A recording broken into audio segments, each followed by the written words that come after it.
ಇವಾಗ ನಾವು tongue tie ಏನಂತ ಹೇಳ್ತೀವಿ.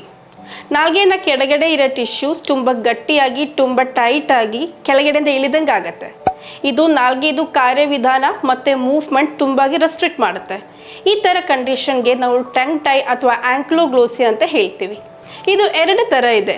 ಒಂದು ಮುಂಚೆ ಅಂತ ನೋಡ್ಬೋದು, ಏನಕ್ಕೆ ಅಂತ ಟಿಪ್ ಅಥವಾ ಫ್ರಂಟ್ ಆಫ್ ಟಂಗು ನಾವು ರೈಟ್ ಟು ಲೆಫ್ಟ್ ಟು ಮೇಲ್ಗಡೆ ಅಲ್ಲಾಡ್ಸೋಕ್ಕೆ ತುಂಬ ಕಷ್ಟ ಆಗುತ್ತೆ. ಇದು ಹೊರಗಡೆ ಅಂತಾನೆ ನೋಡಿಸ್ಬೋದು.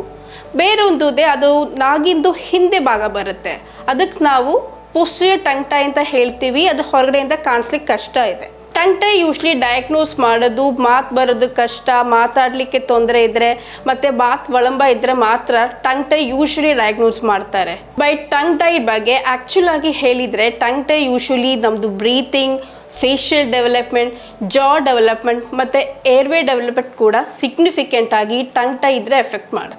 ಸೊ ಟಂಗ್ ಟೈ ಯೂಶ್ವಲಿ ಬೇರೆ ಸ್ಪೀಚ್ ಎಲ್ಲ ಎಫೆಕ್ಟ್ ಮಾಡೋದು. ಟಂಗ್ ಟೈ ನಮ್ಮದು ಫೇಶಿಯಲ್ ಬೋನ್ಸ್ದು ಡೆವಲಪ್ಮೆಂಟು ತುಂಬ ಸಿಗ್ನಿಫಿಕೆಂಟ್ ಆಗಿ ಅಫೆಕ್ಟ್ ಮಾಡುತ್ತೆ. Tongue tie usually causes mouth breathing. Tongue most of the portion ಕೆಳಗಡೆ ಇರೋ ಮೂಳೆ ಮ್ಯಾಂಡಿಬಲ್ಗೆ ಅಟ್ಯಾಚ್ ಮಾಡಿರುತ್ತೆ. ಸೊ ಏನಾಗುತ್ತೆ, ಟಂಗ್ ಟೈ ಇದ್ದರೆ ಕೆಳಗಡೆದು ಮೂಳೆ ಮ್ಯಾಂಡಿಬಲ್ ಮತ್ತು ಮೇಲ್ಗಡೆದು ಮೂಳೆ ಮ್ಯಾಕ್ಸಿಲ್ ಆಗಿ ಡೆವಲಪ್ಮೆಂಟು ತುಂಬ ಸಿಗ್ನಿಫಿಕೆಂಟ್ ಆಗಿ ಎಫೆಕ್ಟ್ ಮಾಡುತ್ತೆ.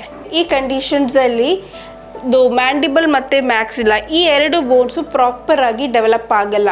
ಒಂದೊಂದು ಸಲ ಏನಾಗುತ್ತೆ ಅಂದರೆ ಮುಖ ಉದ್ದಗಾಗಿ ಬೆಳೆಯುತ್ತೆ, ಅಲ್ಲಾದರೆ ಮುಖ ಸಿಕ್ಕದಾಗಿ ಬೆಳೆಯುತ್ತೆ.